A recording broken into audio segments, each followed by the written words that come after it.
Stop the World, I Want to Get Off. That Broadway song from 1978 summed up my emotions in the early months of COVID-19. I was tired of the pandemic and tired of political rhetoric. I wanted to step off this planet into a parallel universe. But then I started practicing some new things last year, and my attitude began to improve. I discovered guided meditation and chair yoga. Bucksmont member Rosemary Monaco has offered meditation on Monday nights and chair yoga on Tuesday mornings via Zoom. I decided to check them out, and with each week, I was more entranced. But it took a while for me to figure out why.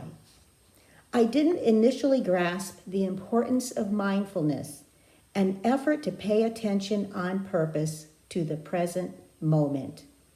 Mindfulness isn't so much a technique as it is a way of being. It seems that I am wired to move rather quickly. Usually I have a lot of energy and I am focused on going forward. That serves me well if I need to accomplish things in a limited amount of time. But there are many times when we need to throttle back and pay closer attention to life. When Rosemary talked about mindfulness, it took some time for me to realize that mindfulness could help me cope better with this uncertain world. With mindfulness, I could more often focus on the present moment instead of fretting about the past or worrying about the future. One morning during chair yoga, Rosemary specifically said, "Keep the past in the past. Don't keep focusing constantly on the future. Instead, enjoy the present moment. Stay focused and present in the now." Certainly, we need to hold tight to precious memories from the past and cherish dreams of the future. But the present is where we need to live our lives to awaken to the gift of now. It is easy for me to focus on the present moment when I attend Rosemary's Yoga Nidra meditation, a deep guided meditation on Monday nights. It feels as if I'm escaping into a private world. When I listen to Rosemary's calm voice, time stops. And all that matters to me is each new breath and each new thought. I am in the moment, forgetting about time, probably something I haven't done since childhood. Think about the last time you were fully permitted to forget about time. Indeed, it probably was your childhood. What activities made you lose track of time when you were a child? What activities can help you do that now as an adult? Rosemary also has said that mindfulness refers to the ability to look around as an impartial observer without judgment. There are times when someone will say something that differs with your opinions, but that might be a good time to just listen and observe without judgment.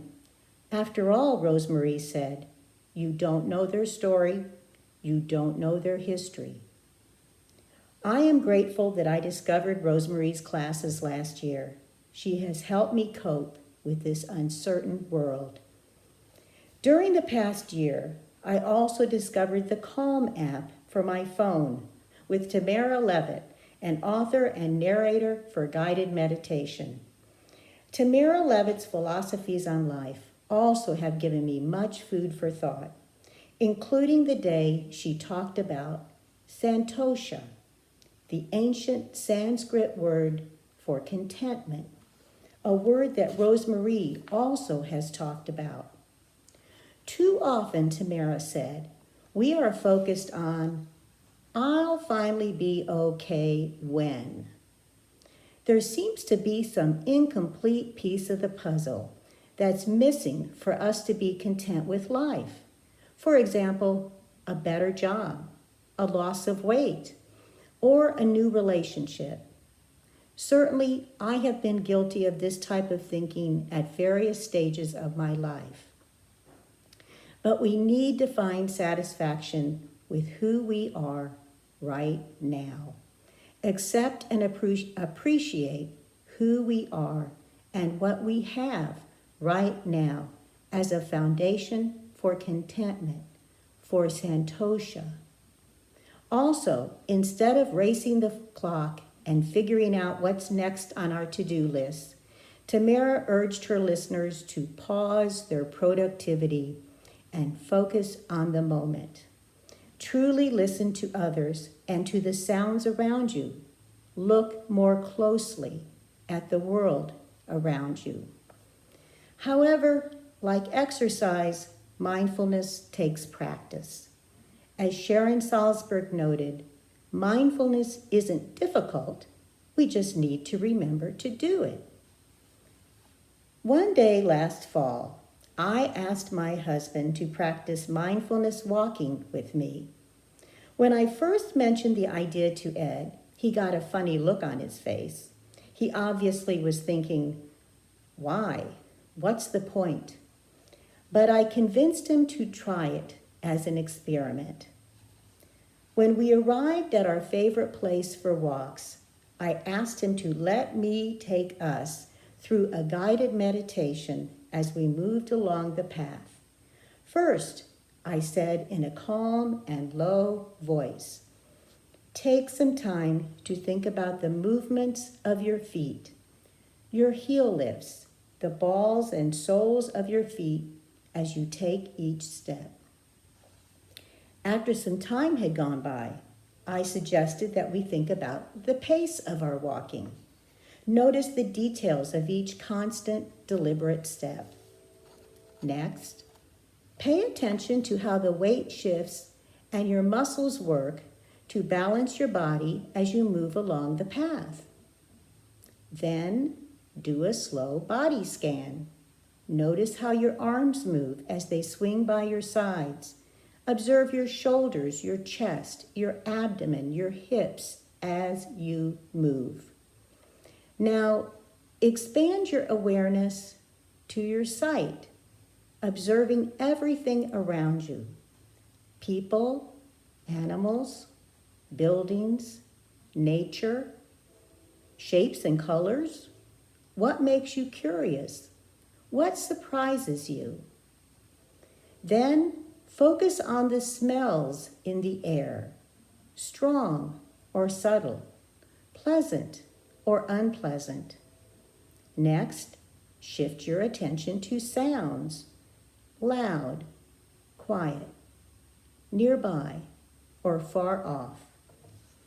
Finally, enjoy a full sensory awareness with the sights, sounds, smells, an entire sensory experience.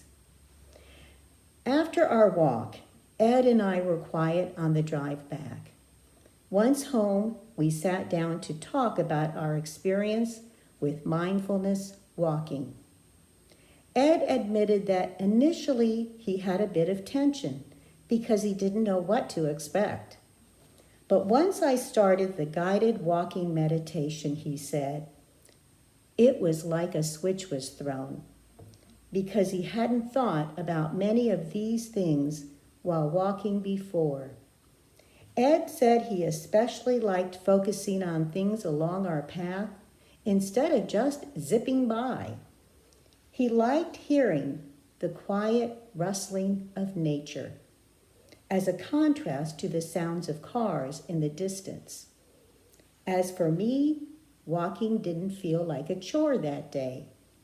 Mindfulness changed my perspective as walking became a more enjoyable pastime. Now, I also have tried to practice mindfulness eating, another form of mindfulness that Rosemarie has talked about. I am still trying to remind myself to slow down, to enjoy the tastes and textures of my meal. I will confess that form of mindfulness doesn't come as easily to me, but I will keep trying. So I still say to myself, stop the world, but I no longer want to get off. I just want some extra time to appreciate mindfulness. As John Kabat-Zinn said, the little things, the little moments, they aren't little.